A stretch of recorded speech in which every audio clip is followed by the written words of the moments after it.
Hey, I hope everybody had a good Christmas and getting ready for the big bonfire burning on New Year's Eve. I can't wait for her to do that. That's going to be great.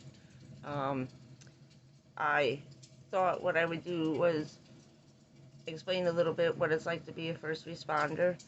I finally got my post office box. It only took 6 months and it's about a half hour away, but I got one.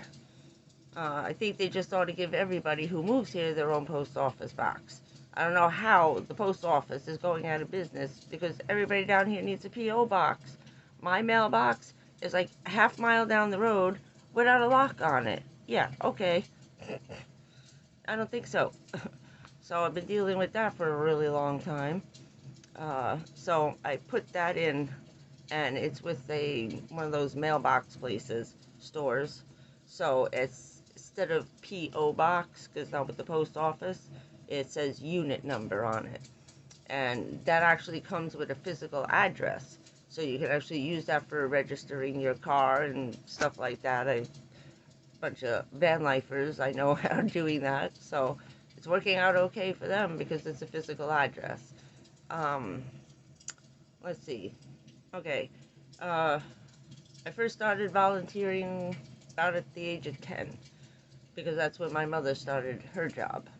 So when your mother's a first responder and there's a blizzard, you don't get left home alone at 10. You go to work with mom for like 3 days straight, sitting in the FEMA shelter. When I was about 19, I started volunteering, doing her job, which was responding to emergencies. Any emergency. If the cops are there, you're there. If the fire department's there, I'm there. If the EMT comes, someone's going to the hospital, I'm there. I take the report. If I have to let them in, we have master sets of keys. We go in, get you out, and I either go with you to the hospital if there's no one else to go with you. Was a service we offer because it's a small town and everybody knew everybody else. If not, you're there to support and back up the police and the firemen, which is monitoring the lobby of a building, making sure no one gets in and out. Opening the doors. I got to be there before they get there. That's the problem. That the minute a call comes in, they call me. I get there. I got to have the keys. I got to have the doors open. Everything got to be ready for them to run off the truck or out of the car and into the building, and then I got to follow them up. That's 7 days a week, 24 hours a day. In 35 years of working full-time, say as an adult, I had 1 2-week vacation, and that was the very beginning. But it's a good job. It's a hard life. You give up a lot. You give up having a family, having children, if you can't balance the two. It's hard on you. It's hard on the person that you're with.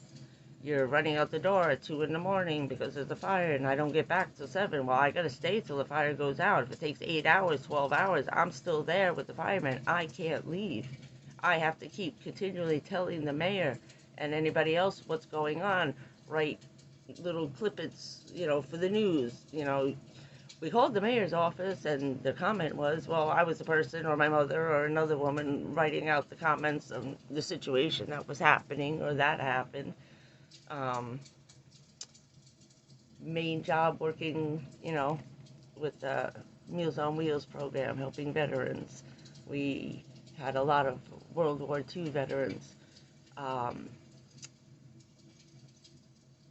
We had a group of men who actually found Auschwitz. The original paratroopers that got dropped off 100 miles, I believe it was, off course.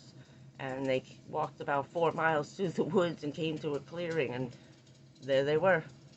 They were great guys. Great guys. Took care of them a lot.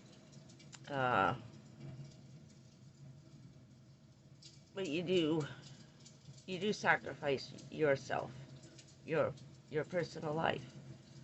You're away at any minute of the day. Then if with those kinds of jobs, those are all intertwined with politics. You have to stick up for yourselves, you know, the PBA, the firemen, the EMTs, you know.